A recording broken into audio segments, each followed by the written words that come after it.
तारा सब in spirit, समझते हैं? इंस्पायर का लफ्ज इन स्पिरिट से निकला है, यानी आप किसी की रूह में सराहियत जब तक नहीं करेंगे ना, वो आपका माइंडसेट चेंज नहीं होगा। ठीक है, तो माइंडसेट कब चेंज होगा? जब कोई चीज आपकी रूह में उतर जाए। तो आपकी रूह में उतरना के लिए अब जाहिर है आपने जो भी गोल बनाया है, जो भी ग्रोथ का गोल है आपके जहन में, पहले तो आपको उसे जहनी तौर पे तस्लीम करना होगा ना, ताकि आपका माइंडसेट चेंज हो। तो फिर वो खुद ब खुद आप इंस्पायर होना शुरू हो जाएंगे, क्योंकि वो आपकी रूह में है। फिर दूसरी चीज ये कि जब लोग ये कहते हैं ना आई don't feel like doing it, यार बस मुझे नहीं, मतलब दिल नहीं चाह रहा है करने को, तो उसकी दो सूरतें हो सकती हैं, जहन में ये रखिए। या उसके दो, जैसे मैं उर्दू में कहता हूँ, या उसे करना नहीं आता या वो करना नहीं चाहता। नहीं कोई बात नहीं। ठीक है, तो या तो आप करना नहीं चाहते या आपको करना नहीं आता, यही दो बातें हो सकती है ना, इसलिए आपका दिल नहीं चाह रहा। तो जो करना नहीं आता है वो तो आसान काम है, क्योंकि उसकी तो आप ट्रेनिंग ले सकते हैं किसी भी अपने बड़े से अच्छे से, उनके पास बैठे हैं या उनको देख लें। आजकल तो यूट्यूब है, गूगल है, ये सारी चीजें भी मौजूद हैं, आपने वीडियोस देख ली, कुछ ना कुछ जो भी टेक्निकल सीखना है वो सीख सकते हैं। ठीक है ना। लेकिन अगर आप कहते कि नहीं मैं करना नहीं चाहता, तो अब उसमें भी फिर दो सूरतें हो सकती हैं। या तो एथिकली आपको प्रॉब्लम है, क्योंकि आपके फॉल्स बिलीव हैं या सच्चे बिलीव भी हैं और उसके खिलाफ है ये काम। मसलन अब मैं उसकी मिसाल यूरोप के हवाले से देता हूँ आप लोगों को, शायद वहाँ के हवाले से आप खुद उसको पोर्ट्रे कर लें। मसलन अब मैंने आपको हायर किया, आप आ गए लंदन या अमेरिका में नौकरी ढूंढ रहे हैं, ठीक है ना, जाहिर है यहाँ आए नए नए। मैंने कहा यार बशारत साहब आ जाइए मेरे पास में काम करें, लेकिन मेरा है क्या, लिकर स्टोर है, मैं तो शराब बेचता हूँ। अब मेरा बिजनेस है वो, ये नहीं कि मैं पीता हूँ, आप बात समझ रहे मेरी, जी मेरा कारोबार है। Yes sir. आपने कहा ना सर, सवाल ही पैदा नहीं, हम पठान आदमी हैं, हम शराब को हाथ नहीं लगाता, आपने कैसे बोला? हो गई ना बात। I don't feel like I Yes, am sir. Doing it. तो ये एथिकल है, ये अखलाकी या इकदार का मसला आ गया ना, तो वो भी एक हो सकता है रीजन। और दूसरा ये है कि आई डोंट केयर, मुझे परवाह ही नहीं है, मैं तो सो के नहीं उठता हूँ, मैं क्या करूँ। ये भी दो सूरत है। तो पहली सूरत में तो एथिकल वैल्यूज आ सकती है, लेकिन दूसरी सूरत हमारी अपनी लापरवाही या काहली या सुस्ती, जो भी कह लें आप उसको। तो इंस्पिरेशन में ये होता है कि आपको पहले तो रूह के अंदर समाना चाहिए जो चीज आप करना चाह रहे हैं, आपको दिल से अंदर से आवाज आए कि हाँ यार this is the right thing to do. ठीक है ना। तो जो भी आप गोल बनाए उसमें ये ख्याल रखें कि वो आपके अखलाकी और आपके इक़दार से टकरा ना रहा हो। ठीक है, ताकि फिर आपको मुश्किल पेश नहीं आए। और अगर आपने जब कोई ऐसा काम चुन लिया कि जो हर तरह से आपको सूट करता है, तो फिर आप इंस्पायर खुद ब खुद हो गए ना, तो वो गैप चला जाएगा। सारी बात समझ में? जी सर। ठीक है, चलें आगे। क्या Yes, sir. सवाल, और कोई सवाल है तो बता दीजिए पिछले किसी भी। Thank you so much, sir. Thank you so much. You are welcome. तो ये चलें जी, आज क्या पढ़ा रहे हैं भैया आप? आज लॉ ऑफ मिरर तीसरा लॉ है। अच्छा अच्छा, जो कि हम आज डिस्कस करेंगे। जी जी, शुरू तो कीजिए। मैं शुरू करता हूँ। तो जी जी, आप ही शुरू करें। बिस्मिल्लाहिर्रहमानिर्रहीम। जी जी। अच्छा, लॉ ऑफ मिरर जो है वो ये कहता है कि you must see value in yourself and add value to yourself. तो जैसे you must see value in yourself to add value to yourself. तो बेसिकली ये इस चीज़ के बारे में है कि आपको अपने अंदर वैल्यू नज़र आएगी, सबसे पहले नज़र आनी चाहिए। और जब आपको अपने ऊपर बिलीव है, अपने अपने अंदर वैल्यू महसूस करते हैं, अपनी कदर खुद करते हैं, तो फिर आप उसमें इजाफा भी करेंगे। राइट। तो ये लॉ ऑफ मिरर है। अब मेरा एक सवाल है आप सब लोगों से कि आपके नज़रों में या आपके माइंड में कौन सी ऐसी चीज़ है जो कि लोगों को ग्रो करने और फिर अपने पोटेंशियल तक पहुंचने से रोकती है। तो मैं चाहूँगा कि आप ये कमेंट बॉक्स में बता सकते हैं, या फिर वैसे ही आप कोई बंदा बता सकता है, शेयर थोड़ा कर। दोबारा सवाल कीजिएगा जरा। सवाल ये है कि कौन सी ऐसी चीज़ होती है जी। जो लोगों को पोटेंशियल तक और आगे अपने पोटेंशियल तक पहुंचने में, ग्रो करने में, आगे बढ़ने में जिंदगी में रोके रखती है, होल्ड बैक करती है आपकी नजर में? सर सबसे बड़ी चीज ये होती है कि मतलब जब कोई इंसान काम करने के लिए आगे बढ़ता है ना, तो जो लोगों का मतलब एक जनरल सा जुमला है कि भाई तुम क्या करोगे और तुम तो कर ही नहीं सकते, बस ये बात जहन पे लेके ना लोग पीछे हटना शुरू हो जाते हैं। ज्यादातर मैं आपको जो बता रही हूँ वो ये बात ठीक है, लोगों का ओपिनियन जो है वो। है। जी बिल्कुल, कोई हाँ, और उसको ही बताएगा? लेके बैठ जाते हैं कि इसने कह दिया तो अब नहीं होगा। ठीक। जी फारूक भाई, आप बताएं कुछ। मैं समझता हूँ कि बंदे को अपने पर्पस का जब पता नहीं होता तो वो मेरा ख्याल है ज्यादा चीज है ओके, जो बंदा आगे राइट, बढ़ पाता है। Purpose ठीक है, नहीं- ठीक है। जी जरताश, मैं चाहता हूँ कि सारे लोग थोड़ा सा इंटरेक्ट करें, फिर हम सर उसके आगे बढ़ेंगे। जी बिल्कुल ठीक सर। जो मुझे लगता है ना अपने हम्म, हवाले से कि जब मैं बहुत ज़्यादा क्यूरियस होती हूँ कोई काम करने के लिए और उसको करना चाहती हूँ दिलो जान से, और तब ये कहा जाए कि आपको क्या ज़रूरत पड़ी हुई है जब आपकी सारी चीज़ें पूरी हो रही हैं, आपकी ख्वाहिशात पूरी हो रही हैं, आपके खर्चे पूरे हो रहे हैं, तो वो चीज़ अगर आप उसको एडजस्ट करना शुरू कर देते हैं, आप कहीं ना कहीं अपनी ख्वाहिशात को मारना शुरू कर देते हैं। और एक टाइम ऐसा आता है कि आपको लगता है कि वाकई अब आपके अंदर कुछ नहीं रहा, आप वो एडवेंचर नहीं रहा, वो थ्रिल नहीं रहा, वो चीज़ें वो आप वो इंसान वो पर्सन रहे ही नहीं जो पहले थे। तो ये जो है ये मसला मेरा अपना मसला है, क्योंकि एक टाइम मैंने स्पेंड किया है कि जब मैं चाहती थी कि ऐसा हो वैसा हो, और फिर आपको ये कहा जाए कि आपको थाली में रख के हर चीज़ प्रोवाइड की जा रही है, तो आपको इतनी स्ट्रगल करने की क्या ज़रूरत पड़ी हुई है। तो सर इन चीज़ों ने मेरे अंदर से स्ट्रगल को ख़त्म कर दिया। तो ये अभी दोबारा से इनको जगाना और इनके ऊपर काम करना मेरे लिए थोड़ा मुश्किल हो रहा है, अदरवाइज़ मैं ऐसी बिल्कुल भी नहीं थी। हम्म। ये तो एक ऐसे डॉक्टर साहब इस पे रोशनी डालेंगे। ये तो बड़ी अच्छी बात है कि अगर थाली में रख के सारी चीजें ली जा रही हैं तो एक हिसाब से आपको सर्व किया जा रहा है। जी नहीं, डॉक्टर साहब कुछ। हाँ नहीं, असल में इसका सवाल जो है वो आपका जो है वो अच्छा है, थोड़ा सा इररिलेवेंट है इस लॉ से तो, लेकिन बहरहाल आपका सवाल अच्छा है। सवाल ये है कि देखें, इस वक्त हम पढ़ रहे हैं लॉ ऑफ मिरर। अब मिरर के माने आप जानते हैं ना कि आईना, आईना, ठीक है। तो अगर आईने में आपके सामने खड़े होकर आपको अपनी कदर नहीं है तो मैं आपकी कदर क्यों करूं? तो आप में से कितने हैं ऐसे जो सुबह उठते हैं और जब आईने के सामने जाते हैं तो अपनी तारीफ करते हैं? जरा हाथ उठा के बताएं तो मैं मानूं। सर मैं बिल्कुल, अल्लाह का शुक्र अदा करती हूँ बिल्कुल सबसे शुक्र अदा पहले। करना ही नहीं बल्कि तारीफ करनी चाहिए कि वाह क्या हाँ, चीज हो तुम, यूनिक हो दुनिया में, अल्लाह की बिल्कुल बड़ी नेमत है ये। देखे ना, कोई सर और नरगिस नहीं है, कोई और जरताश नहीं है, कोई और बशारत नहीं है, कोई और फारूक बिल्कुल नहीं सर। है दुनिया में। सर तो अब तो तारीफ करने वाले ही ना पैदा हो गए मुझे लगता है, तो इसलिए खुद ही करनी पड़ती नहीं, है, खुद को तारीफ इनकरेज। इसलिए नहीं कर रहे कि आप खुद नहीं कर रहे हैं, सीधी सी बात, उसका लॉ ये है। नहीं सर, जब खुद आप को अपनी इनकरेज कीमत खुद करना। नहीं लगाएंगे तो लोग आपकी कीमत क्यों लगाएंगे दुनिया में? एग्जैक्टली सर, तो ऐसे ही है। सबसे बिल्कुल ऐसा पहले ही है। आप ये इल्जाम दूसरों को बाद में हम दें, हम पहले देखें कि क्या हम वाकई अपनी तारीफ भी करते हैं। हम नहीं करते, हम नाशुक्रे हो चुके हैं। ये देखें मेजॉरिटी, आप देखिए मुंह बना के आईने के सामने रो रहे होता है, यार ये अल्लाह क्या कर दिया मेरे साथ। भाई जो तू है ऐसा तो तेरे साथ यही होना है ना, और क्या होना है। अल्लाह वही देता है जो आप होते हैं। मैं हमेशा कहता हूँ ना, अल्लाह वो नहीं देता जो आप चाहते हैं। बिल्कुल सर। तो आप पहले वो बिल्कुल बनिए, आप इतने खुश नजर आए अल्लाह को भी, और अल्लाह का शुक्र अदा करें। जब ग्रेटफुल होते हैं आप खुदा के तो खुदा फिर नवाजता है। कभी खुदा ने किसी को भी, खुदा के पास देने में कोई कमी है क्या? वो तो रब्बुल आलमीन है, ठीक है ना। तो आपकी सोचों से मिलियन टाइम्स बिलियन टाइम्स ज़रब दे दें वो तो वो भी दे सकता है, अगर आप सोच भी नहीं सकते जिसको।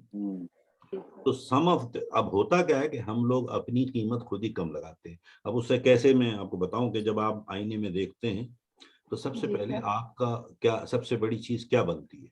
जब अपना खुद का इमेज आपके सामने आता है तो उससे आपकी सेल्फ एस्टीम बढ़ती है, ठीक है, हाँ यानी खुद एतमादी बढ़ती है इंसान की बिल्कुल। कि यार मैं सब कुछ कर सकता हूँ, क्यों। अब आप जैसे जाके खड़े हों और उसके सामने गए कि जी मैं भी एक पाकिस्तान की वो खातून हूँ, और जो दूसरी खवातीन हैं जो बड़े नाम जिनके भी हों, जिनको भी आप आइडियलाइज करती हो या मॉडल करती हो, तो why can not I do that, ठीक है ना। अभी अगर अपने फारूक भाई देख रहे हैं तो कह रहे हैं कि यार अगर मतलब कोई और अमेजॉन मार्केटिंग में तहलका मचा सकता है तो फारूक शाहिद क्यों नहीं, उनका ये होना चाहिए ना सोच। जी तो ऑब्वियसली आप में भी वो तमाम सलाई, आप में भी एक जैक मा है, आप में भी एक मार्क जकरबर्ग है, आप में भी एक जेफ बाजो है, किसी और तरीके से। क्या आपने उसको आश्कार किया है, क्या उसको आपने रिवील किया है। तो वो रिवील कैसे होगा, जब आप अपनी कदर करना शुरू करेंगे, फिर दूसरे आपकी कदर करेंगे। फिर दूसरी चीज ये है कि जैसे ही आप अपने बारे में अच्छा सोचते हैं ना, तो आपके बिहेवियर भी अच्छे हो जाते हैं हमेशा। अब मैं उसकी मिसाल देता हूँ, यकीन करें या ना करें, लेकिन ये तजर्बा करके देखिए। जैसे मैं हमेशा कहता हूँ कि यार मैं जब थिंक एंड ग्रो रिच जो मेरा मेन सब्जेक्ट में पढ़ाता हूँ लोगों को, तो मैं कहता हूँ यार गुर्बत की जहनियत से अमारत कभी नहीं मिलती है, याद रख लो, कभी भी नहीं मिलेगी। लिख ले मेरी बात आज, पहले अमीरों की तरह सोचना तो शुरू करें, फिर अमारत आएगी ना। गुर्बत से कैसे आएगी, आप फक्कड़ों वाली सोच रखते हैं और बनते हैं कि मैं करोड़पति बन जाऊं, कैसे बनेंगे आप मुझे बताइए। तो आप करोड़ों वाली जहनियत तो लाए ना अपने अंदर। अब करोड़ों वाली जहनियत का मतलब है कि आपके उठने में, चलने में, बोलने में, चालने में नजर आए कि मेरा नाम नरगिस नूर है, मैं पाकिस्तान की number 1 business thank you coach हूँ। तो जब आप उस तरह वॉक करेंगे ना, तो लोगों को नजर आने लगेगा कि यार ये कोई शय है। आएगा या नहीं? बिल्कुल सर। ठीक है। तो बात ये है कि वो ये लॉ ऑफ मिरर है कि आप जब का आपका सेल्फ एस्टीम खुद आपके अंदर बढ़ता है, तो लोग आपके बर्ताव में भी फर्क देख रहे होते हैं, आपके उठने में, आपके चलने में, आपके फिरने में। फिर दुनिया का जो आफाकी सबसे बड़ा कानून है, जो कानूनों का कानून कहलाता है, उसका नाम है लॉ ऑफ अट्रैक्शन। सुना है ना आपने लॉ ऑफ अट्रैक्शन? जी जी। तो ये अल्लाह ताला का बनाया हुआ आफाकी कानून नहीं, खुदाई कानून है, ठीक है। तो फिर वही चीजें आपकी तरफ रागिब होती हैं जिस लेवल पे आप देख रही हैं और चल रही हैं और सोच रही हैं। बिल्कुल सर जी। तो अब आप अगर करोड़पतियों की तरह चल रही हैं, तो करोड़पति ही आपकी तरफ फिर रागिब हो रहे होते हैं। और मुझे ये बताइए कि अगर आप 5 उन दोस्तों में बैठती हैं जो सारे करोड़पति हों, तो आप किस किस्म की बातें कर रही होंगी आपस में? करोड़ों की, ये बिल्कुल सर्विस करोड़ों की। ठीक है। और फिर अगर आपको इवन अभी करोड़ हैं भी नहीं, लेकिन वो 4 बाकी जो आपके साथ बैठी हैं, वो बता रही होंगी, खुद ब खुद आपको रास्ते मिल रहे होंगे कि मैं भी कर सकती हूँ ये तो, जाहिर है मैं भी इन जैसी हूँ, इन्हीं की तरह बात करती हूँ। तो आप खुद ब खुद करोड़पति बनना शुरू हो गई। लेकिन अगर आप उन्हीं 5 फक्कड़ों में बैठ जाएं जाके, चाहे आप अच्छी खासी भी हैं खाती पीती, तो लोग क्या समझेंगे, ये भी छठी वही है जैसी वो है। तो आपका सेल्फ एस्टीम खराब है, ठीक है। तो सेल्फ एस्टीम को डेवलप करता है लॉ ऑफ मिरर। फिर तीसरा ये है कि जितना आपका लो सेल्फ एस्टीम होगा, उतनी ही आपकी सलाहियतें कैद होके रह जाएंगी, आप बाहर लाने से डरेंगी, क्योंकि आपको पता है यार मुझ में मैं यार कौन मुझे देखेगा, कौन, अरे यार मुझ में तो ये है ही नहीं, ऐसा करते हैं ना हम लोग। तो ये एक अब सबसे बड़ा प्रॉब्लम क्या होता है यहाँ, जरा ये देखिए कि सबसे पहले इंसान मार खाता है जो खुद वो अपनी जुबान से कहता है अपने बारे में। आप में से कितने ऐसे हैं जो अपने आप से बात करते हैं, जरा पहले तो ये बताएं। सर कभी कभी जब मूड बहुत अच्छा हो या बहुत खराब हो। हमेशा किया करें और जोर जोर से किया करें अपने आप से बात। मैं तो आवाजें बुलंद करता हूँ क्योंकि मुझे सुनाई कम देता है वैसे, ताकि मैं खुद सुनूं कि मैं क्या कह रहा हूँ अपने बारे में, ताकि फिर मुझे एहसास रहे कि मैंने कहा है, किसी और ने नहीं कहा है मुझे। तो आप अपने बारे में आवाजें बुलंद अपने बारे में कहा करें। जैसे अब हमारे क्या, यार सारी उम्र हो गई मैं ये काम ठीक नहीं कर सका, कहते हैं ना ऐसे लोग, यार मेरे से हमेशा ये काम जी गलत जी ही सर होता है, बहुत कहते हैं, यार मेरे से कोई काम हो ही ठीक से नहीं नहीं। सकता। हाँ तो सर। आप सोचें कि उससे फिर कोई काम होगा? नहीं। नो। या हम अपने बच्चों के बारे में, अपनी फैमिली में, अपने दोस्तों से, अपने छोटों से, अपने बड़ों से, यार तुम तो नाकारा हो, तुम कुछ नहीं कर सकते, अबे यार तेरे से कुछ नहीं होगा। तो नतीजा क्या होता है, वो उनमें से 90% वो लोग होते हैं जो कहते हैं यार हमें तो पूरी दुनिया ने कहा हम नाकारा है, अब हम और क्या करें, हम यही है बस, हमसे तो नहीं होगा। तो कभी भी पहली बात तो अपने बारे में तो सबसे पहले सेल्फ टॉक जो भी करें उसको गार्ड करें, कोई नेगेटिव जुमले अपने बारे में कभी ना कहा करें, ठीक है, कभी ना कहा। अपने बारे में हमेशा अच्छे जुमलों से नवाजें अपने आप को। जब आप अपने आप को अच्छा कहेंगे तो दुनिया देखेगी और दुनिया आपको खुद ब खुद अच्छा कहेगी। लेकिन अब जो शख्स खुद ही कह रहा है यार मुझसे तो यार सच बोला ही नहीं जाता, तो वो क्या सोचेगा आपके बारे में हमेशा, अब ये तो है ही झूठा है या नहीं, क्योंकि हमने खुद अपनी कभी टॉक को कभी गाड़ना। कभार जो है कभी कभार सर हम सेल्फ रियलाइजेशन के लिए कर सकते हैं, या मतलब अगर मैं आपको आज ऑनेस्टली बता दूं, आज अगर आपने मिरर की बात की ना, तो हाँ। मैंने आज अपने मिरर में अपने आप को देखा, तो मैंने कहा I gained few kilos. So I looked at the mirror and said, "Oh, shame on you, Basharat. You have gained 2 kilos almost." So मुझे अपने आप पे थोड़ा सा शर्म महसूस होने लगा। तो अपनी सेल्फ रियलाइजेशन की चीज बड़ा खूबसूरत मौजूद है, लेकिन अब मैं उस पर आऊंगा। देखिए, जो सेल्फ रियलाइजेशन की जो बात की है ना, वो हर आदमी में होती है कि यार मैं अपने आप पे तनकीद तो करना चाहिए ना मुझे, कि अगर मैंने कोई काम गलत किया है। नहीं, फिर भी नहीं करेंगे, क्योंकि इसी में एक लॉ आने वाला है आगे जिसका नाम है लॉ ऑफ मॉडलिंग, ठीक है। अब मॉडल तो मैं किसी को कर सकता हूं, लेकिन अपने आप को बुरा नहीं कहूंगा, ठीक है, क्योंकि अगर Yes, जो sir. हो, सीधी सी बात है, मैं पॉजिटिव हूं, मेरी सोच पॉजिटिव है, मैं तो यही कहूंगा कि यार बशारत ड्यूड, तुम हो तो बड़े हैंडसम, जरा सा वजन बढ़ा हुआ है, तो देख यार वो फलाना जो है ना, उसकी तरह मैं भी जरा बॉडी बना ही दूं यार, सलमान खान बनी जाऊं, ये तो कह सकते हैं आप।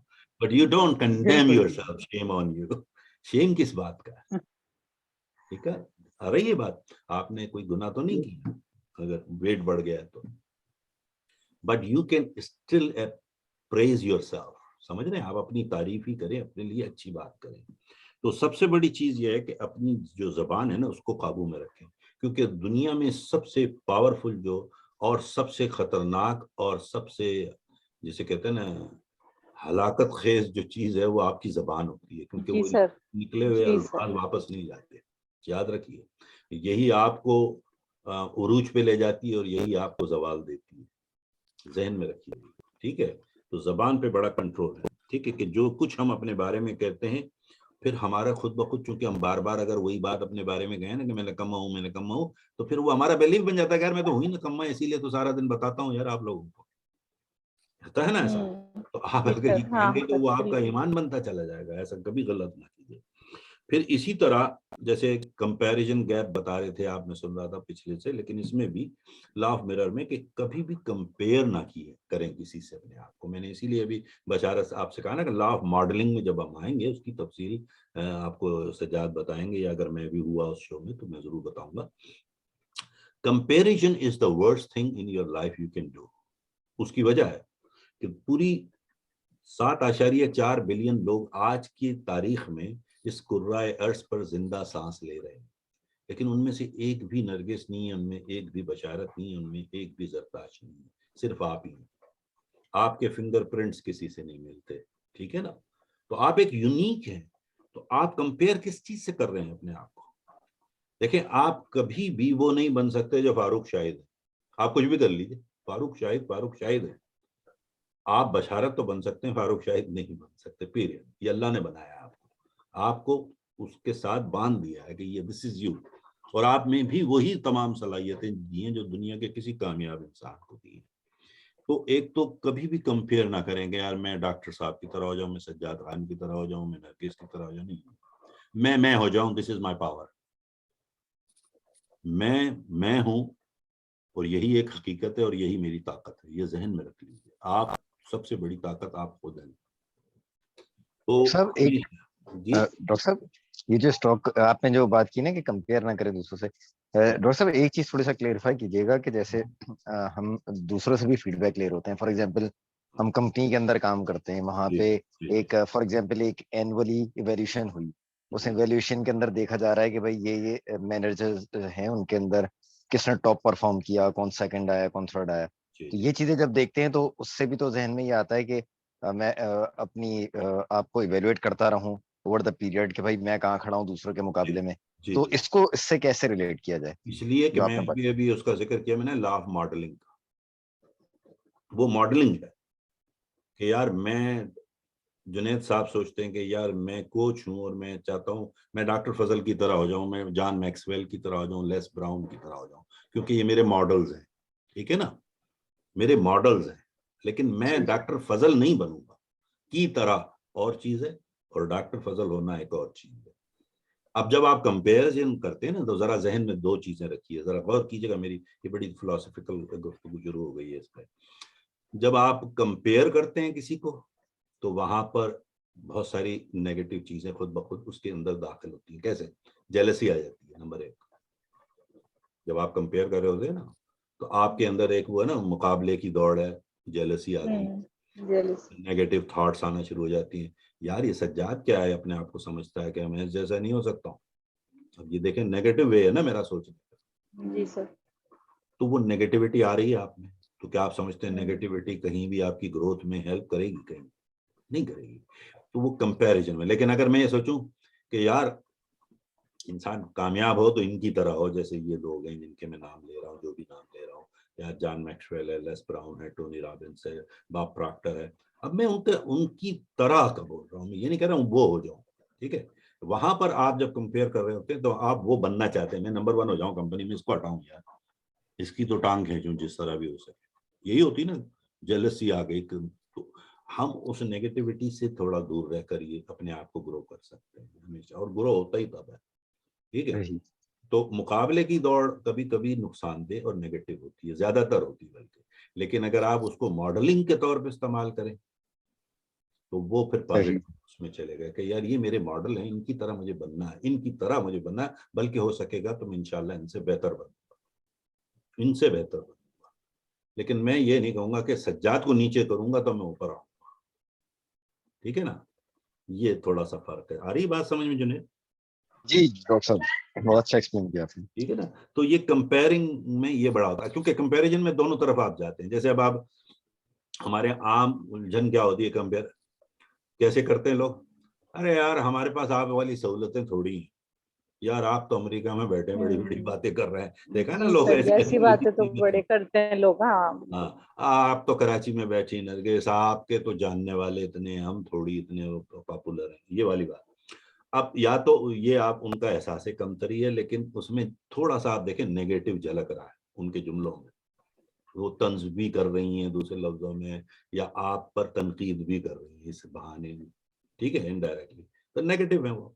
इसी तरह आप किसी से अपने आप को कंपेयर करते हैं, अरे यार तुम खामखा मेरी बुराइयां करते हैं डॉक्टर साहब, आप, मैं इन सब से तो बेहतर हूँ, या तो अपने से छोटों से आप अपने आप को मुकाबला करने चली गई, ठीक है। जी हाँ बहुत बेहतर है, लेकिन क्या ये आपकी मतलब आपकी ग्रोथ की महराज है क्या? नहीं ना।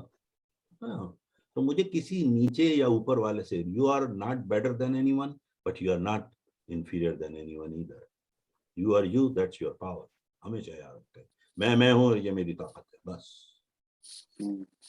तो कंपेयर करने की आदत जरा सी हटा दें। फिर हमेशा जो हमारे गलत एतकादात हैं ना, उनसे बाहर निकलने की कोशिश करें। हमारी जिंदगी में सबसे बड़ा, वो जैसे अभी किसी ने कहा था, शायद नरगिस ही कह रही थी या जरताश, कि दुनिया का सबसे बड़ा रोग क्या कहेंगे लोग, एक मुसीबत है ना हर चीज में, यार लोग क्या कहेंगे, लोग क्या सोचेंगे। अब बेवकूफी की इतनी बड़ी बात मैंने आज तक कभी नहीं, मैं हंसता हूँ, आपने देखा है, मैं हमेशा कहता हूँ यार आपको ये खुशफहमी क्यों है कि लोग सोचते हैं आपके लिए, क्यों है? लोग अगर सोचे तो अपने बारे में ही नहीं सोचते, वो आपके बारे में कहाँ से सोचने लगे? आप ऐसी क्या अहम चीज है भाई? नंबर 1। नंबर 2, ये एक प्रूवन फैक्ट है कि दुनिया में सिर्फ 2% लोग हैं जो सोचते हैं, ये याद रखिए।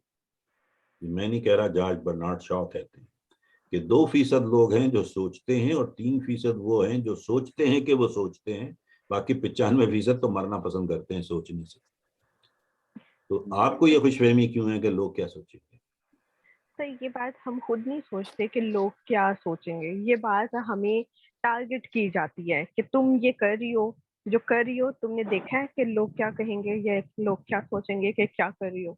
जी तो ये हम जब करना स्टार्ट करते हैं तो देन डेफिनेटली हम तो अपनी ड्रीम्स को लेके या अपनी विशेस को लेके चल रहे होते हैं और उसके मुताबिक सारे एक्ट कर रहे होते हैं। तो ये जो फियर है ना हमें डाला जाता है हमारे जो है पेरेंट्स के थ्रू, हमारे रिलेटिव्स के थ्रू। हम जो है अब इतनी करेज रखते हैं तो कोई ना कोई बोल्ड स्टेप लेते हैं, लेकिन ये हमेशा थॉट जो है ना ये प्रोवोक की जाती है उनकी तरफ से। हाँ, तो इसमें फिर जवाब क्या होना चाहिए फिर? इसका जवाब कुछ नहीं है। इसका जवाब जब लोग आपको बेवकूफ और पागल कहने लगे, आप समझ जाएं कि आप कामयाबी से बहुत करीब हैं। दुनिया के जितने बड़े काम आज तक हुए वो कोई Yes. बड़े नॉर्मल हालात में हुए हैं क्या? जरा बता दें कोई भी बड़ा काम दुनिया का। No, देखें आप, sir. दुनिया के बड़े से बड़ी जो इजादात हुई हैं, थॉमस एडिसन 1100 बार फेल हुआ, लोगों ने कहा ये तो पागल है, लगा रहता है साहब, लेकिन आज वो दुनिया का सबसे बड़ा साइंसदान कहला रहा था। जब मार्कोनी ने फोन इजाद किया, रेडियो सॉरी, तो इसको बाकायदा इसके दोस्तों ने जाकर पुलिस में रिपोर्ट की कि ये हजियान बकता है कि मैं यहाँ से 2 मील दूर तुम मेरी आवाज सुनोगे इतनी सी डिवाइस में। तो उन सब ने जाके पुलिस में रिपोर्ट कराई कि पागल हो गया। तो वो बाकायदा इसको गिरफ्तार करके पागल खाने में इसको दाखिल करा दिया गया। फिर वहां जब माहिर नफ्सियात आया उसका बाकायदा यानी जो मुआयना करने कानूनी तौर पे, तो उसने कहा कि क्या मसला क्या है? उसने कहा यार आप लोगों ने मुझे क्यों बंद किया, मैंने यही तो कहा कि मैं करूंगा, तो इजाजत तो ऐसी होती है ना, आप मुझे मौका तो दें।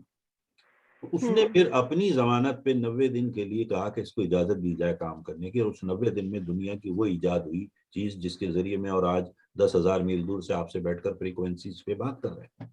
ये उसी की इजाद थी ना, रेडियो।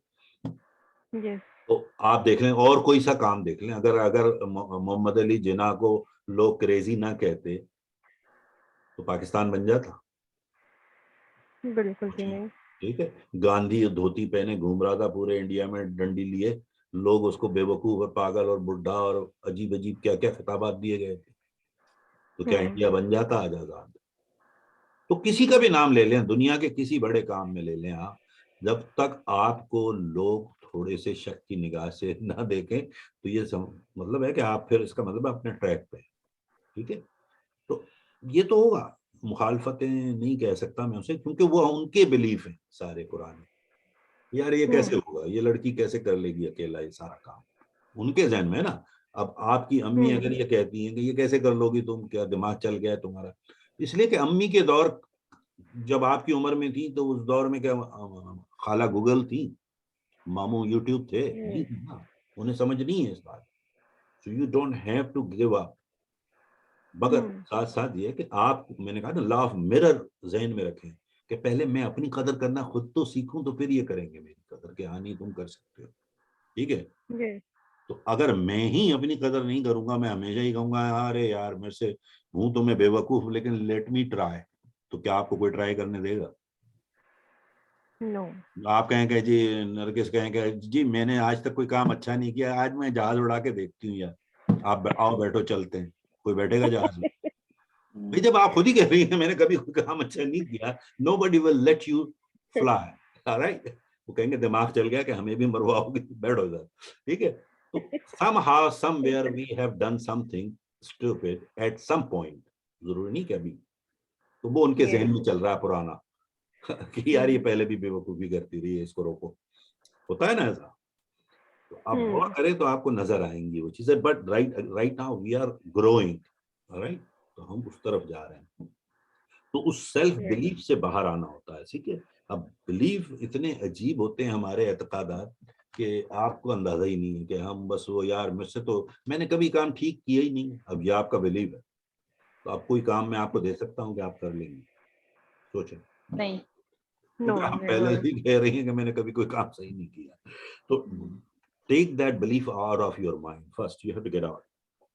अगर कोई शख्स ये कहता है कि मैं ये काम कर सकता हूँ, इसका मतलब है वो सही कह रहा है, और उसी जगह अगर कोई कह रहा है कि मैं नहीं कर सकता हूँ तो वो भी सही कह रहा है। दोनों के अपने अपने बिलीफ है ना, ठीक है ना, ये बिलीफ का खेल है। भाई जब आप कहते हैं कि मैं बहुत बड़ा मैं अमीर बनूंगी, तो आप बन सकती हैं, इसमें कोई गुंजाइश ही नहीं है ना। लेकिन आप कहेंगे यार हाँ अल्लाह हमारा तो, हम तो यहीं पकड़ यार, तो फिर गरीब ही रहेंगे आप, क्योंकि आप तय कर चुकी हैं, आपका बिलीफ बन गया हो। तो बिलीफ को चेंज करने की। देखिए दुनिया में कोई भी नया काम सीखना और नई चीज को जानना इतना मुश्किल नहीं है, ये याद रखिए मेरी बात, बहुत आसान है। सबसे मुश्किल तरीन जिंदगी का जो काम है वो माजी के तजर्बात और एतकादात से जान छुड़ाना है। गौर कीजिएगा, हर जगह वो आड़े आ जाते हैं हमारे आगे बढ़ने में। ठीक है, तो अब जितनी आप लिमिट्स अपने ऊपर डाल देते हैं, कयूद और वो तारी कर लेते हैं अपने जहन पे, उतना ही आपका जहन महदूद होकर रह जाता है। ठीक है ना? तो मेक श्योर कि लिमिटिंग जो बिलीफ्स है ना आपके, उनसे जान छुड़ाएं और कोशिश करें जानने की कि ये बिलीफ क्यों है हमारे जहन में। तो उस पर आप आपस में मतलब वही ब्रेनस्टॉर्मिंग कर सकते हैं, या आपकी टीम मेंबर हैं, या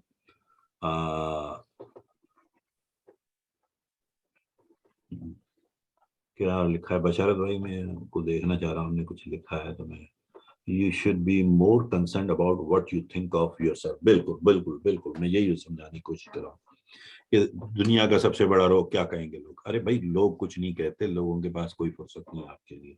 ये हमारी सिर्फ फॉल्स बिलीफ है कि जैसे सब हम ही देख रहे हैं, I am the focal point for everyone. ऐसा है नहीं। तो मैं मजाकतन कहता हूँ अपने मुख्तलिफ स्पीचेस में, जो मुझे कभी सुन चुके होंगे, शायद सज्जाद को तो पता होगा, बाकियों का मुझे नहीं पता। तो मैं कहता हूँ दुनिया में 3 उम्रें ऐसी होती हैं जो बड़ी खास होती हैं, जरा जहन में रखिए। तो पहली उम्र होती है 17 साल 18 साल की। उस वक्त वो आदमी जो होता है ना, आदमी या औरत दोनों, मर्द औरत दोनों, वो ये समझते हैं कि वो हीरो है या हीरोइन है, सब उन्हीं की तरफ देख रहे हैं। तो वो कभी मुंह टेढ़ा करेंगे, कभी यूं करेंगे, कोई कपड़े ये पहन लेंगे, अजीब अजीब सी हरकतें करेंगे। उनके जहन में यह है कि सब मेरी तरफ देख रहे हैं, मैं फोकल पॉइंट हूँ। फिर एक उम्र आती है 40 साल की, जब प्रैक्टिकल लाइफ में आप आ जाते हैं, शादियां हो जाती हैं, कुछ बच्चे हो जाते हैं, और फिर अब आप रोज सुबह शाम काम कर रहे होते हैं, जैसे कहते हैं ना, मेहनत कर रहे होते हैं, कोलू के बेल की तरह चल रहे होते हैं। तो फिर कहते हैं यार मुझे किसी की परवाह नहीं, मुझे किसी की परवाह नहीं। फिर आती है मेरी वाली उम्र। तो जब आप 65 के ऊपर जाते हैं तो फिर कहते हैं अबे यार मैं तो खामखा सारी उम्र गंवा गया, कोई मुझे देख ही नहीं रहा था से अब तक। फिर एहसास होता है कि मैच्योरिटी आती है कि ना 40 में मैं ड्रामा कर रहा था कि मुझे परवाह नहीं, तो दुनिया को कौन सी मेरी परवाह थी। और 18 में कौन मुझे देख रहा था, कोई भी नहीं देख रहा था, मैं तो खुद ही खुशफहमी में।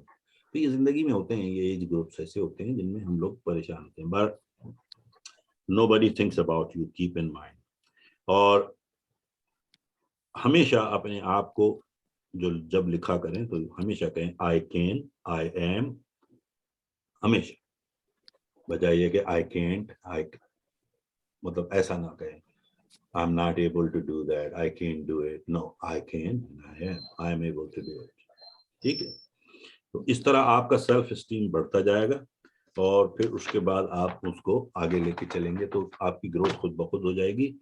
और फिर सबसे बुनियादी चीज है अपनी एथिक्स, जैसे मैंने कहा था ना, एथिक्स, अखलाकी इकदार जो अल्लाह ने आपको दिया है, जो आपकी वैल्यूज है। अच्छा, वैल्यू क्या चीज होती है? वैल्यूज वही होती है जो कीमती होती है, वैल्यूएबल्स होती है, तभी तो वैल्यू होती है उसमें। तो आपको अगर मैं कहूँ कि ये 1 करोड़ रुपया है तो वो कीमती है ना आपके लिए, तो आप उसके लिए रात भर जागेंगे कि यार कोई लेके ना चला जाए, चोरी ना हो जाए, संभाल के रखेंगी, सेफ में डालेंगी, 3 बार देखेंगी किसी ने तिजोरी खोली तो नहीं है, सब करेंगे ना। तो इसी तरह आपकी जो एथिकल वैल्यूज भी वैल्यूज है ना, आप उसकी हिफाजत करें हमेशा। ठीक है, तो उसका इस तरह से कि do the right things even it's the hard thing, यानी जो कि मुश्किल तो है लेकिन करनी हमेशा मुझे सही चीज है। अब हमारे दुनिया में 2 किस्म के लोग हैं, जरा ये गौर कीजिएगा मेरी बात को। एक वो लोग हैं जो गलत काम या इसलिए नहीं करते, झूठ इसलिए नहीं बोलते, चोरी इसलिए नहीं करते कि यार पकड़े ना जाए। देखा है ऐसे लोग?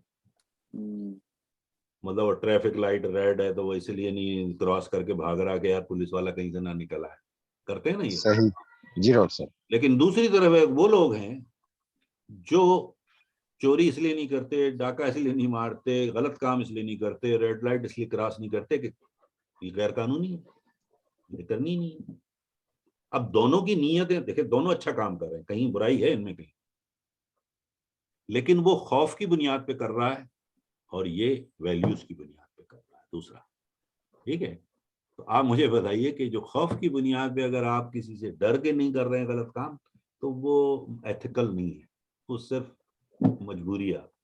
लेकिन जो आप रात के 2 बजे, अगर मैं अमेरिका में देखता हूँ, मैं खुद भी होता हूँ उनमें से, अगर रेड लाइट है, मैंने आज तक क्रॉस नहीं की, मैं खड़ा रहा, जबकि वहां दूर दूर तक पुलिस वाला तो कोई इंसान ही नहीं था उस रात के 2 बजे, ठीक है, लेकिन मैं खड़ा रहा जब तक लाइट ग्रीन ना हुई।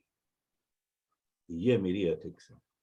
तो एथिकल वैल्यू को साथ लेके चलना चाहिए। आ रही मेरी बात समझ में भाई? जी सर, जी सर। और फिर उसके बाद है कि practice A small discipline daily in a specific और ऑफ योर लाइफ, ठीक है ना। अब जो भी आपकी मोरल्स हैं, चीजें जो बढ़ाते हैं, उस यानी डिसिप्लिन जिसे कहते हैं ना, हमेशा मुनज़्ज़म अंदाज से जिंदगी गुजारने की आदत डालें, तो खुद ब खुद आपकी जी सर। सेल्फ एस्टीम बढ़ेगी। आप गैर मुनज़्ज़म अंदाज से जिएंगे, आपकी लाइफ कभी भी स्मूथ नहीं जाएगी फिर, ठीक है। तो हमेशा, अब वो कैसे होगी कि मैं आपसे आता हूँ, आपसे भी पूछूंगा ये सारी चीजें, कि छोटी छोटी जो आपकी फतूहात हैं, या कामयाबियां हैं, अकम्पलिशमेंट्स हैं, अचीवमेंट्स हैं, उनको सेलिब्रेट करना सीखें। बड़ी, जैसे अब आपका गोल जो भी हो, बहुत बड़ा गोल, वो अपनी जगह है, लेकिन उससे पहले छोटी छोटी जो माइलस्टोन्स आप तय करते हैं ना, पहले उनको सेलिब्रेट करें। जैसे जैसे आप उन छोटी छोटी चीजों को सेलिब्रेट करेंगे ना, तो आपका मोराल भी बढ़ता जाएगा, आपकी सेल्फ एस्टीम भी बढ़ता जाएगी, और आपको इंकरेजमेंट खुद ब खुद अपने अंदर से मिलती चली जाएगी कि I am going on a right path, मैं सीधे रास्ते पे चल रहा हूँ, ठीक है ना। लेकिन अगर आपने उनको इग्नोर कर दिया, तो वो बड़ी सोच लेके तो आप घूम रहे हैं, लेकिन वो आपको पहाड़ लगेगा हमेशा। लेकिन जब आप 2 टीले चढ़ जाते हैं, तो पहाड़ की चोटी करीब लगने लगती है, फिर तीसरे टीले, फिर चौथे टीले। तो आप उनको सेलिब्रेट किया करें। जैसे मैं हमेशा ये कहता हूं कि success is not a destination, it's a journey. कामयाबी एक सफर मुसलसल का नाम है, कामयाबी किसी मंजिल का नाम नहीं, ठीक है। मंजिल तो है ही नहीं, ये तो सफर मुसलसल है, जिंदगी के आखिरी सांस तक आप चलते रहते हैं। लेकिन जैसे जैसे आप कोई माइलस्टोन या संग मील उबूर करें, तो उसको एंजॉय करें, क्योंकि कामयाबी में एंजॉय का जो, या जश्न जो है, वो कामयाब होने के बाद नहीं होता, कुछ भी नहीं। अब आपने कहा कि मैं माउंट एवरेस्ट पे जाना चाहती हूँ, नरगे साहब दौड़ती दौड़ती करती अकेली पहुंच गई, क्या मजा आया, वहां अकेली खड़ी हुई देख रही, ना आगे ना पीछे, ना कोई देख रहा है, ना कोई, कोई जंगल में मोर नाचा किसने देखा। लेकिन अगर उसके बजाय वो पूरी टीम के साथ गई होती, तो वहां पार्टी हो रही होती, इंजॉय कर रहे होते। तो सेलिब्रेशन छोटे छोटे जो है ना आपकी अचीवमेंट्स, उनकी किया करें, क्योंकि जो मजा प्रोसेस में है ना, वो कामयाबी में नहीं है। कामयाबी के प्रोसेस में सबसे बड़ा मजा है, क्योंकि जो प्रोसेस में आप गुजर रहे होते हैं ना, जैसे अभी आपने फैसला किया कि हमें कोच बनना है, ट्रेनर बनना है, ठीक है ना। आप ईमानदारी से बताइए, मैं अपने ये, कि जैसे जैसे आप कोई नई चीज सीखती हैं, तो कितना मजा आ रहा होता है आपको यार, नाउ आई गॉट, बिल्कुल बिल्कुल सर, बहुत अच्छा लगता है ना। क्यों? जी। अब आपकी ये सेलिब्रेशन, अच्छा, इसी से फिर आपको अगले स्टेप के लिए बूस्ट मिलता है या नहीं? वो खुद ही मिलना शुरू हो जाता है ना। देखें, आपकी ग्रोथ यूं होती है, ग्रोथ इस बुनियाद पे होती है कि आप छोटी छोटी जो कामयाबियां उनको सेलिब्रेट करने सीखे। आप ये ना कहें कि यार पहले मैं जो है सज्जाद खान की तरह 15 लाख रुपए कमाना शुरू करूंगा, तो फिर मुझे सुकून आएगा। वो पहले 5 लाख पे तो आओ, ठीक है ना। आ रही मेरी बात समझ में? तो ये कि you start enjoying the small things, and then small victories will take you to the biggest victory which you like, ठीक है। फिर हमेशा positive vision for your life based on what you value. लेकिन अपना विजन, मैंने जैसे पहले भी कहा था, विजन हमेशा क्लियर होना चाहिए। यानी विजन क्या होता है, पहले तो ये बताएं, चले आप में से कौन बताना चाहेगा? कोई बताया जरा, विजन किसे कहते हैं? सर ये नजरिया है, जैसे आप जी जी जी डिफाइन आप करें, बोलो। जी डिफाइन करे कोई। सर विजन को तो उर्दू में जो है ना, विजन को नस्बुल इन कहा जाता है ना। मतलब वो मकसद जो आपके सामने हो, आमतौर पर मैं इसको यही कह थोड़ा सा सकता हूँ। मैं थोड़ा तसी कर दूं आपको, नस्बुल ऐन नहीं कहा जाता विजन को। विजन कहते हैं बसीरत। और सर मैं बताऊं, बसीरत। नजरिए। हाँ जुनेद बताइए। जी Junaid. Picture of future that one sees and is working for. जी फिर से कहें, मैं समझ नहीं पाया। Picture of future that one sees and, यानी कि कोई वो शख्स जो अपने फ्यूचर की पिक्चर देखता है और उसके लिए वो काम भी कर रहा है, हाँ यानी कि अपने प्रेजेंट में उसके लिए काम कर रहा ठीक, बिल्कुल सही। बसीरत जिसे कहते हैं ना, बसारत जो होती है इंसान की, विजन बसारत से आया ना, देखने से। यस सर, यस सर, नस्बुल ऐन जो है वो आपका गोल है, वो आपका मिशन हो सकता है, मिशन जिसे कहते हैं। यस, ये दो अलग चीजें, विजन और मिशन, ठीक है। तो समझ विजन गए। में क्या है कि वो who can see far and further, जो किसी और को अभी नजर नहीं आ रहा लेकिन आपके दिमाग में है वो पिक्चर, इसीलिए वो आपका विजन है ना। अब जैसे लीडर हमेशा वही होता है जिसके पास कोई विजन हो, जो आम आदमी से 10 कदम आगे देख रहा हो कि क्या हो सकता है, क्या हो सकता है और क्या किया जा सकता है। आम आदमी की समझ में होता तो वो खुद लीडर ना बन जाता। तो वो सब लीडर के पीछे इसीलिए होते हैं कि उसके पास विजन होता है, उसके पास वो बसीरत होती है। अब वो बसीरत कैसे आती है उस पर हम बाद में आएंगे, वो एक पूरा सब्जेक्ट है कि वो, जैसे मैंने पिछले जो लोग अटेंड कर रहे थे, आप लोग सभी थे उस कोर्स में, कि मैं जैसे बता रहा था इंट्यूशन क्या होती है, याद होगा। तो वो बसीरत वहीं जी से जी सर। सारी चीजें वहां से, वही जहन में रखें, 6 इंटेलेक्चुअल फैकल्टीज आपको कनेक्ट करती हैं दुनिया में हर जगह, ठीक है। ठीक है, तो सीधी सी बात है कि vision of your life based on what, vision जो बसीरत है आपकी वो किस बुनियाद पे होनी चाहिए, ठीक है। अब उसकी बेशुमार नेगेटिव और पॉजिटिव सिचुएशंस होती हैं। जैसे कुछ लोगों की नेगेटिव भी होती है विजन कि यार किसी तरह कब्जा कर लो, अमीर बन जाओ, करोड़पति बन जाओ, डाका मार लो, 6 बैंकें लूटो, बाद में जो है हम जाके किसी जजीरे पे रह लेंगे, कौन पकड़ेगा। अब ये उसकी बसीरत है जो हम नहीं देख रहे, लेकिन वो अपने दिमाग में कुछ बता रहा है, but that's not a value, ठीक है ना। वैल्यू ये है कि मेरी जो अखलाकी इक़्तिदार है, मैं उनको किए बगैर, बेईमानी किए बगैर, किसी गलत तरीके को इस्तेमाल किए बगैर मैं यहाँ पहुंचना चाहता हूँ। ये मेरी वैल्यूज है, क्योंकि मैं झूठ नहीं बोल सकता, मैं बेईमानी नहीं कर सकता, मैं चोरी नहीं कर सकता, ठीक है ना। तो वैल्यूज को साथ रखते हुए जो बसीरत हो वो रखनी चाहिए। तो take all of your values, place them in a basket and pour them out of the future.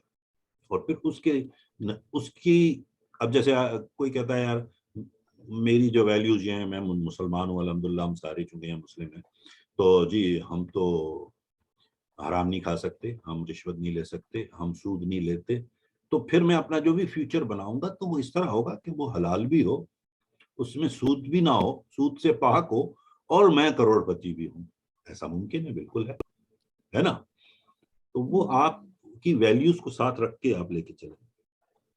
तो हमेशा अपने मुस्तकबिल के बड़े फैसले वैल्यूज और अपनी इक़्तिदार को सामने रख के करने चाहिए, ठीक है। और सबसे बड़ी चीज है अपने आप को डिस्क्राइब करने के लिए, जो आखिरी चीज इसने नवी चीज बताई है, बल्कि 11वीं चीज है वो, कि प्रैक्टिस वन वर्ड स्ट्रेटजी। आप एक लफ्ज अपने बारे में क्या कह सकते हैं? अगर मैं पूछूं कि फारूक शाहिद कौन है, तो वो एक लफ्ज में क्या बताएंगे? बताएं, क्या कहेंगे अपने बारे में कि मैं कौन? या मैं आप में से किसी से पूछता हूँ, जो भी फारूक भाई का सर मैं बताऊं? जी जी बिल्कुल, एक लफ्ज। सर मैं अपने आप को एक लफ्ज, रिस्पॉन्सिबल लेडी। जिम्मेदार, ठीक है, बहुत अच्छी बात, ये वैल्यू है आपकी। और कोई?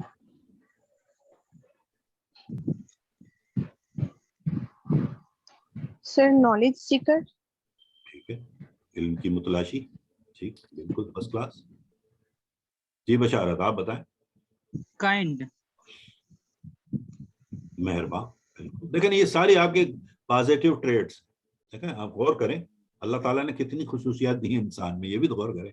लेकिन अगर मैं अपने आप को डिस्क्राइब करना चाहता हूँ, जैसे आपने कहा मैं इल्म की तलाश में हूँ, आपने कहा मैं मेहरबान हूँ, आपने कहा मैं जिम्मेदार हूँ, हो सकता है सजाद साहब को कुछ और हो उनके जहन में एक लफ्ज, लेकिन वो एक लफ्ज उसकी आप चलती फिरती फिर मिसाल भी हो, समझ रहे हैं? आपका कैरेक्टर सर जो मैं हो, तो हूँ, हाँ हाँ सब है, मैंने कहा ना। तो यही तो आप में और आम आदमी में फर्क है, तभी तो आप देखें ना ग्रोथ की तरफ जा रही है, वो नहीं है, यानी वो नजर आ रही है ना। अब आपको अभी शायद लोगों को नजर नहीं आएगी, लेकिन चल थोड़ा सा अरसा जब आप इसमें इस तरह से अपनी मश्क जारी रखेंगी तो लोगों को नजर आने लगेगा कि यार नरगिस को जब भी देखा है बड़ी जिम्मेदार खातून है, अगर एक बार उन्हें कह दो तो I don't have to worry about, होता है ना, लोग फिर आप पर ट्रस्ट करना जी। शुरू कर देते हैं, आप पर एतमाद हो जाता है। देखिए दुनिया में 3 सवाल हर शख्स अपने जहन में रख के चलता है जब भी आपसे कभी बात करता है। पता है वो कौन से 3 सवाल हैं? जब भी आप किसी से मिलते हैं, किसी से बात करते हैं या किसी से राब्ते में आते हैं, तो 3 सवाल होते हैं, जो वो कह रहा हो या ना अनकहे होते हैं। आपको भी होंगे इस वक्त, आपके जहन में भी हो सकता है, मेरे लिए हो, सज्जाद के लिए हो, जरताश का नरगिस के लिए हो, नरगिस का जरताश के लिए, हर एक के एक दूसरे के बारे में होते हैं, जो हम इजहार नहीं जी सर, करते, ये कह भी नहीं पाते। पता है वो 3 सवाल? जी सर। जी जी मुझे पता है। बताएं। पहला तो ये है कि do you care me, you care of me, care आप ऑफ मेरी मी, परवाह करते हैं। Can you help me, yes, and can I trust you. बिल्कुल, ये 3 सवाल जहन में होते हैं आपसे, चाहे वो कहे या ना कहे, अनकहे भी होते हैं। यानी आपके घर में भी आपके घर वाले भी सोचते हैं कि यार क्या आपको मेरी परवाह है, क्या आप मेरी मदद कर सकती हैं, मेरी मावनत कर सकती हैं, मुझे कोई हेल्प कर सकती हैं, और क्या मैं आप पे भरोसा कर लूं। ये होते हैं ना जहन में, जब भी आप कोई बात बताने जा रहे होते हैं किसी को, हम कह नहीं रहे होते लेकिन हमारे दिमाग में होता है कि यार क्या मैं भरोसा कर लूं, इसको बता दूं ये सारी कहानी, यार ये मदद भी कर लेगा कोई मेरी, ये मेरी परवाह भी करता है, होता है या नहीं बताया? जी सर, होता है। होता है ना, ये इंसानी फितरत है, गैर इरादी तौर पे आपके जहन में ये सवाल होते हैं। तो जब आप अपनी ग्रोथ करें तो आप में वो नजर आए आपका किरदार, कि लोग कहें कि हाँ यार इस पर ट्रस्ट भी किया जा सकता है, ये जिम्मेदार है। इसी तरह उन्होंने कहा कि मैं नॉलेज सीकर हूँ, मतलब मैं इल्म हासिल, तो वो नजर आए कि हर जगह जहाँ बैठती है वो जरदाश ना ऐसी बातें करती है जिससे वो कुछ सीख रही हो, तो लोग कहेंगे कि हाँ यार ये हमेशा उसकी तलाश में होती है। या बशारत ने कहा यार ये इतना काइंड होता है, हर जगह बड़ा काइंडनेस दिखा रहा होता है, नजर आएगा ना उनको, तो वही आपका कैरेक्टर बन जाएगा। यार आ रही बात मेरी समझ, वो आपका कैरेक्टर और आपका ट्रेडमार्क होगा कि यार Basharat means kindness, Nargis means responsible, Sartaj means knowledge seeker. आ गई बात समझ? तो आप उसके एम्बेसडर बन जाए उस चीज के, ठीक है। तो वन वर्ड स्ट्रेटेजी जिंदगी में कहलाती है, तो वन वर्ड स्ट्रेटेजी बना लें लाइफ में। और last but not the least, take responsibility for your life. आप अपना सेल्फ एस्टीम या सेल्फ इमेज बढ़ा ही नहीं सकते जब तक आप खुद अपनी जिम्मेदारी ना लें। दूसरा क्यों लेगा आपकी जिम्मेदारी? हरी बात। तो लॉ ऑफ मिरर की सबसे बुनियादी जो है कि आप अपने जिम्मेदार खुद बने। यानी अगर मैंने कोई गलत किया है तो I have to have this courage to admit it कि यार मुझसे गलती होगी, माफ कीजिएगा, ठीक है, मैं माजरत पाऊँ। और अगर मैंने अच्छा काम किया है तो भी उसका क्रेडिट मैं खुद, मुझे दिया जाएगा क्योंकि मैं उसका जिम्मेदार हूँ। तो अब जिम्मेदारी लेने की आदत डालें, ठीक है। तो आप देखेंगे खुद ब खुद आपकी शख्सियत में एक निखार आ जाएगा, आप जहाँ थे वहां से बहुत आगे चले जाएंगे। तो ये है लॉ ऑफ मिरर। और चूंकि टाइम भी हो रहा है तो अब आप में से जिसका भी जो सवाल है जरूर पूछे, या अपने बारे में इस लॉ को कनेक्ट करते हैं, कैसे करते हैं आप अपनी लाइफ में, या आप क्या फील करते हैं, कोई डेफिसिट है तो कहाँ है, और नहीं है तो क्या अच्छी चीज है, जो ताकि हम सब एक दूसरे से शेयर करें उसके बारे में।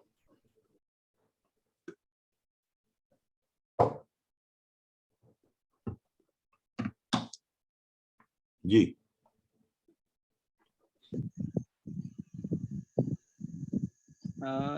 सर जी जी इसमें ये चीज यहाँ पर अगर इसकी थोड़ी सी क्लेरिफिकेशन कर दे तो बहुत, जी इसमें फर्स्ट नंबर पॉइंट जो आपने बताई थी, do the right thing even if it's the hard thing.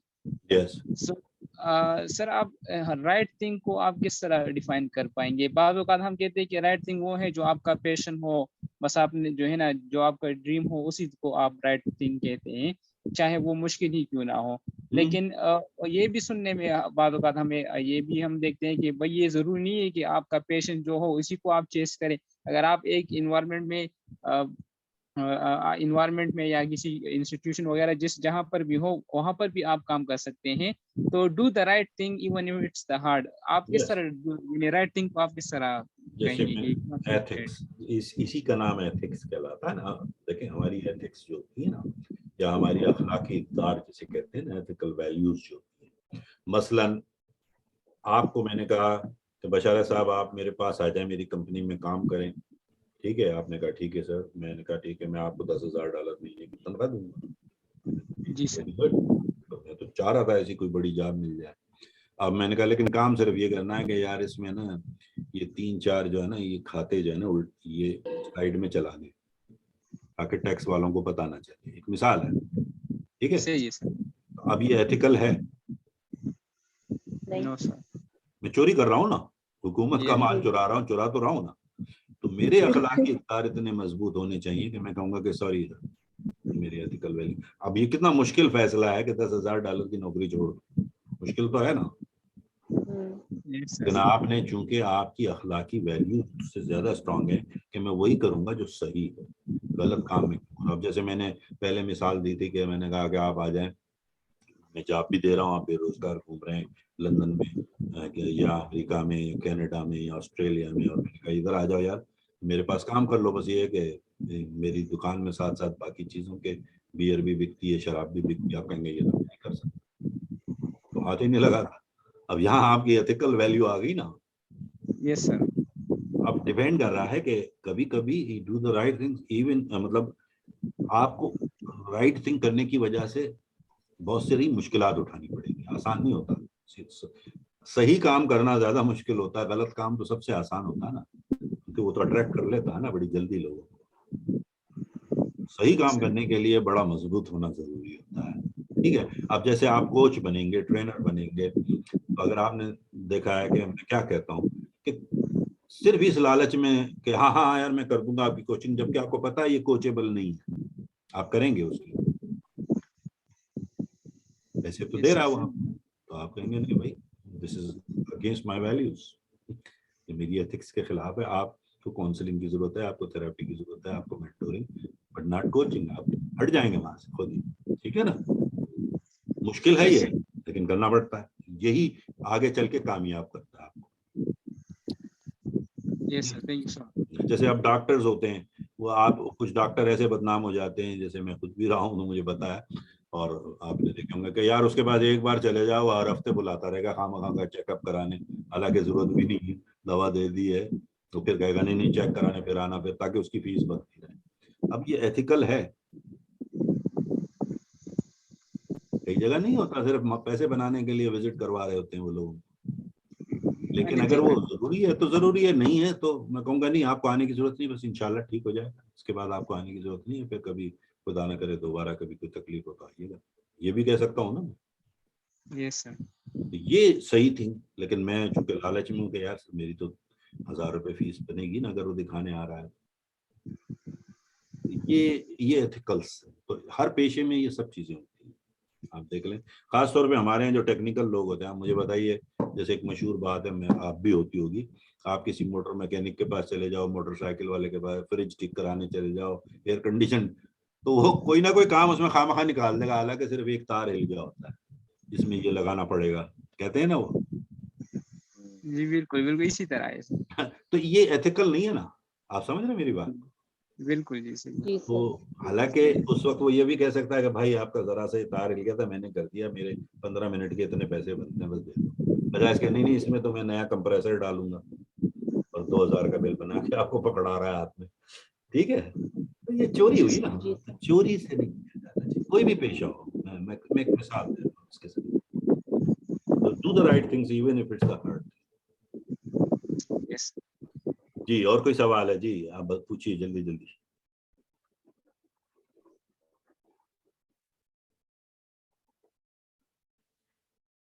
ये लॉज बड़े जबरदस्त हैं, अगर आप इसको थोड़ा थोड़ा करके एब्जॉर्ब करें ना हफ्ते में, और आप देखेंगे कि आपकी शख्सियत में चेंज आ जाएगी, अगर आप सिर्फ उसको फील करना शुरू कर दें छोटी छोटी बातों। ये वैसे ही हम करते हैं, ये नहीं कि हम नहीं करते हैं, लेकिन जैसे जैसे आप इसको सीखते जाएंगे वैसे वैसे आपकी ग्रोथ हो जाएगी ज़हन में।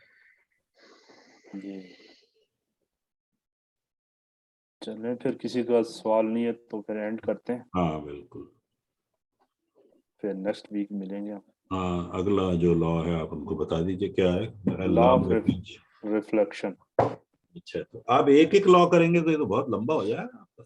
असल में वो क्योंकि अभी जुमे को 2 लॉज किए हैं तो जल्दी फिर तीसरा भी हो गया, हाँ, तो ये है कि वो फिर नेक्स्ट वीक 2 हम करेंगे, रिफ्लेक्शन एंड जो भी उसके Okay. बाद आता है। सर लॉ ऑफ रिफ्लेक्शन और आपने क्या कहा? अभी मैं देख के बताता हूँ। कंसिस्टेंसी होगा इसके बाद 4th and 5th है। कह रहा हूँ, law number 4 and law number 5 इसको देख लें, क्या नाम लिखे हैं, लॉ ऑफ कंसिस्टेंसी रिफ्लेक्शन होगा नंबर 4। इसके बाद, रिफ्लेक्शन के बाद में पहले कंसिस्टेंसी। और सर वो चलिए देख के हाँ, वो हम मैं ग्रुप में शेयर शेयर कर कर दूंगा लेंगे। उधर। हाँ नहीं वही है, लॉ नंबर 5 जो है वो लॉ ऑफ कंसिस्टेंसी है। ठीक है। और ओके जी। मतलब उसकी जैसे मैंने उसको उर्दू में लिखा हुआ है, इसलिए मुझे याद है कि इंसान की अजमत का इम्तहान फजीलत की पहचान उसकी मुस्तकिल मिजाजी है। ये 5 मकाम। जबरदस्त सर। सही। तो सर ये असल में एक तो ये खुद ग्रो करने के लिए हैं। जैसे अब हम जी, जी। जितने भी लोग यहाँ बैठे हुए हैं, सारे कोचेज हैं। तो डॉक्टर साहब ने जैसे पहले बताया था कि आपका जी सिर्फ कोचिंग नहीं बिकेगी बल्कि ट्रेनिंग भी बिकेगी। कई जगहों पे आपको ट्रेनिंग के थ्रू एंट्री मारेंगे कॉर्पोरेट में, फिर वहाँ पे कोचिंग के क्लाइंट्स मिलेंगे। तो इसलिए ये एक ऐसी चीज़ है कि ना सिर्फ आप खुद ग्रो करेंगे बल्कि आप आगे ट्रेनर बन रहे हैं ये, और लोगों को पढ़ाएंगे।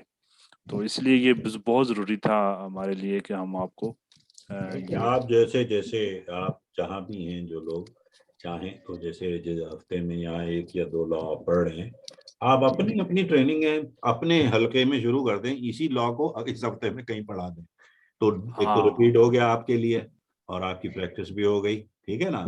तो उसमें क्या होगा कि आपको एक तो जितना आप पढ़ाएंगे तो उतना ही एतमाद आता चला जाएगा इसका, और आप ज्यादा ग्रिप आ जाएगी। तो आप चाहे जैसे अभी जरताश किसी स्कूल जा रही हैं या वो पढ़ाने हैं ना, तो मैंने इसीलिए उनसे कहा था कि इन 3 में से 2 लॉ पकड़ के पढ़ा दें, बात खत्म। वो ज्यादा आप जी टीचिंग विलास हम सॉरी बशारत, मेरी आवाज आपकी साफ। जी सर, मैं कह रहा था कि teaching will also teach you. Yes yes, सबसे बेहतरीन तरीका सीखने का ये होता है कि आप दूसरों को पढ़ाएं, ठीक है। तो आपको ज्यादा ग्रिप भी आएगी और आप सोचेंगे भी उसके लिए। तो आप ये जैसे ना ये छोटी छोटी ट्रेनिंग अपने इर्द गिर्द पास जहाँ जहाँ भी आप आपके हल्के में आप होती हैं, जिन पर आप इन्फ्लुएंस करना चाह रहे हैं आगे चल के, आप उनको ये बताना शुरू करें तो वो आपको आंखें फाड़ के यूं देखना शुरू। हालांकि ये सब बहुत आम सी बातें हैं, तो हमने रॉकेट साइंस थोड़ी डिस्कस की है, लेकिन ये जिंदगी के मामला तो है ना, हर जगह होते हैं ना हमसे सरजर। तो आप जब उनसे उनके मुतालिक बातें करेंगे तो लोग कहेंगे कि यार वाकई जरताज, वाकई नरगिस, यार ये लोग बड़े पढ़े लिखे लोग हैं, इनके करीब आओ। तो ये आपकी नेटवर्किंग बन रही है मजबूत। वो जैसे यहाँ पे था ना कि add value to others. Yes, तो आप जहाँ पे भी बैठेंगे लोग आपके पास आएंगे, तो आप इन्हीं लॉज में से लोगों को कुछ ना कुछ बताते जाएंगे, तो वो उनकी लाइफ में वैल्यू ऐड होती जाएगी।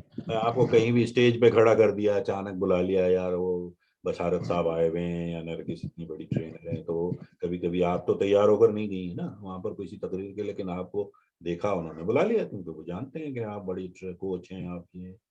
अब आपको इन्हीं में से कोई एक ला सुना दें किसी को पकड़ के, तो वो भी एक ट्रेनिंग हो गई ना, एक सबक मिल गया ना लोगों को, लोग देखेंगे आप। तो ये किताब ऐसी है कि जैसी सिर्फ इस किताब को ही अगर आप अबूर हासिल कर लें आहिस्ता आहिस्ता करके प्रैक्टिस के साथ, तो you can make hundreds of thousands out of इंशाल्लाह।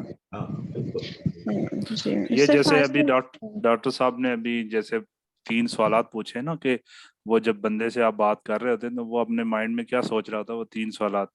तो ये इत्तेफाक से मैं आज ही सेशन करके आया हूँ, इसीलिए मैं बता पाया इसको कि मतलब ये इस तरह प्रैक्टिस होनी चाहिए, यानी हमेशा याद होनी। अच्छा, अब मेरे को तो नहीं पता था कि आज जैसे अब इन्होंने फिर मुझे कह दिया आप कर लें, हालांकि मैं चुप बैठा हुआ था, मैंने तो कैमरा भी ऑन नहीं किया था, मैं तो सुन रहा था कि अभी सज्जाद साहब कर रहे हैं अपनी ट्रेनिंग। हाँ, लेकिन ये आज जो आपने किया ना, इससे तो मुझे और नए तरीके से चीजें समझने का मौका मिल गया। हालांकि मैं तैयारी करके आया था। तैयारी में नहीं था ना, मुझे तो पता ही नहीं था कि क्या करना है, मैंने हाँ, कहा लेकिन मेरे लिए मैं समझता हूँ ना कि आपने जो पहले जो 15 इनवेल्युबल लॉज पढ़ाए हुए हैं, वो उससे आज का बिल्कुल ही डिफरेंट था। इसमें एग्जांपल्स डिफरेंट थी, और वो चीजें आपने जो ज्यादा एक्सप्लेन की हैं वो डिफरेंट तरीके से कर दी, तो ये तो हमारे लिए हमेशा एक नए पर्सपेक्टिव से सीखने का मौका मिलता है। नहीं, और आप सब भी जब आगे पढ़ाएंगे ना तो आप उसके अंदर अपनी स्टोरियां डालेंगे। जरूरी नहीं कि मैंने जो बताया या सज्जाद ने बताया या किताब के, देखिए वो हमारे तजुर्बा है ना, आप अपनी लाइफ को अटैच करके बताएं ना, ताकि लोग ज्यादा आसानी से समझें कि भाई बशारत अगर वहां पर किसी को पढ़ा रहे हैं तो वहां का एनवायरनमेंट तो वो नहीं है जो अमेरिकन एक मिसाल है। जैसे मैं मिसाल दे रहा था कि यहाँ शराब बेचनी पड़ जाती है, तो आप तो नहीं देंगे वो मिसाल, वहां आप कोई और मिसाल दे देंगे। हम जैसे पुलिस वालों की मिसाल दे देंगे कि कई ऐसे पुलिस वाले होते हैं जो कि वो उसूलों पे या अपनी वैल्यूज पे कॉम्प्रोमाइज नहीं करते, तो उनको डाउनग्रेड कर दिया जाता है, उनको प्रमोट ही नहीं किया जाता। हाँ, तो वो वही है ना कि राइट काम के लिए वो उनको मेहनत करनी पड़ रही है सही काम के लिए। हाँ, तो हाँ, तो इस तरह की जो मतलब इलाके के हिसाब से आप अपनी एग्जांपल्स फिट मतलब आप करके अपनी एग्जाम्पल दें, अपनी रिलेट कर। कहानी सुना सकते हैं, कोई आपके साथ ऐसा हुआ है, आपके तजर्बे में आया है, आप उसको अटैच करें लोगों को, ताकि वो कहेंगे वाह। तो उसमें क्या है कि आप लोगों के दिल जीतेंगे, और यही आपकी आगे चल के, और फिर आप उसको कहेंगे। अब जैसे हमने इसको 15 इनवैल्यूएबल लॉज ऑफ ग्रोथ का है आपस में, आप ये नहीं कहेंगे। अगर आप लोगों को कर रहे होंगे, आप कहेंगे कि मैं पर्सनल डेवलपमेंट ट्रेनिंग दे रहा हूँ, सेल्फ ग्रोथ की ट्रेनिंग दे रहा हूँ। किताब का नाम लेने की जरूरत ही नहीं है आपको। आप क्यों बता रहे हैं कि आप कहाँ से पढ़कर आ रहे हैं? ठीक है ना, आप कहें जी मैं सेल्फ ग्रोथ की ट्रेनिंग, पर्सनल डेवलपमेंट की ट्रेनिंग, ठीक है, पर्सनल ट्रेनिंग देना चाह रहा हूँ लोगों की कि how they can grow themselves. अब उसमें ये लॉस है तो ये उसके हिस्से हैं, उसमें वो लोग आपसे फिर वाकई इम्प्रेस भी होंगे। और मैं बता रहा हूँ आपको, अगली जब भी कोई उनकी बड़ी ट्रेनिंग आएगी तो वो किसको फिर बुलाएंगे? आप ही तो बुलाएंगे, अगर आपने उन्हें डेफिनेटली ऐसे ही है सर। सर आपसे मुझे 2 बातें डिस्कस करनी थी। अब ऑलमोस्ट हमारा सेशन खत्म हो गया है। जी, 1 बाय 1 जब सब चले जाते हैं तो मुझे आपसे बात करनी है प्लीज। चलो ठीक है, ठीक है। और कोई सवाल है